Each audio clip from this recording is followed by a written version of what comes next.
Hi guys! For today's video, i-share ko naman sa inyo kung paano kayo makakuha ng inyong PhilHealth MDR online. Ngayon, open nyo lang yung Google search ng cellphone ninyo.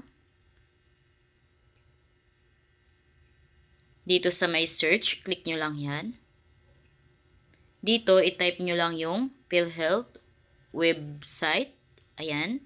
Yan yung i-search ninyo. Din lalabas na ito. Click nyo lang yan. Then, ma-redirect tayo sa mismong PhilHealth website. Ayan, nasa mismong PhilHealth website na tayo. Dito, click nyo lang tong online services. Dito sa online services, makikita nyo yung membership. Under membership, makikita nyo dito sa inquiry yung register or login. Click nyo lang yan. Ayan, so dito kailangan natin mag-login sa ating PhilHealth account. Kung wala pa kayong PhilHealth account online guys, i-search nyo lang sa YouTube. How to create PhilHealth account online, Jubes Vlog. Lalabas na dyan yung tutorial ko. Then halimbawa naman may PhilHealth account na kayo dati, then nakalimutan nyo lang yung password ninyo. So may tutorial din ako niyan kung paano nyo ma-recover yung password ninyo sa PhilHealth. Search nyo lang ito sa YouTube, How to Recover PhilHealth Account Online, Jubes Vlog. Lalabas na din dyan yung mga tutorial ko. Dito, kailangan natin mag-login sa ating account. Lagay lang natin yung PhilHealth number natin, then the password. Ayan, nalagay ko na yung PhilHealth number ko and the password. Next naman is itong code, kung ano yung nakalagay dito. So, yun yung ilagay nyo dito sa baba. Then, click login. So, ayan guys, nakapag-login na tayo sa ating PhilHealth account online.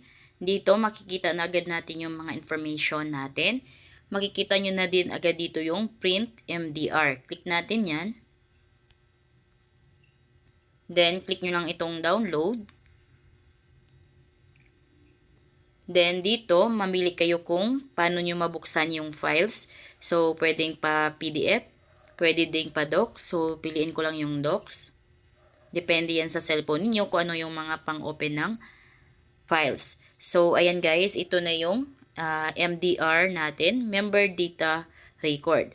Dito sa MDR ninyo, may QR code na din para ma-verify kung legit ba yung MDR ninyo.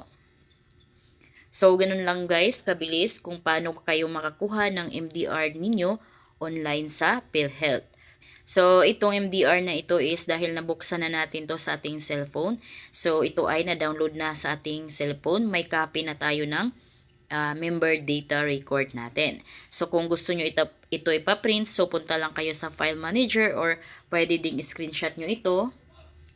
Tapos, after nyo ito may screenshot, crop nyo na lang dito yung gilid. Ayan. Ayan. Then, pwede nyo na itong ipaprint. Yan lang guys kung paano ninyo makuha itong MDR ninyo online sa PhilHealth. So kung kayo bago sa aking vlog, please consider to subscribe para updated kayo lagi sa mga videos ko. Thank you for watching!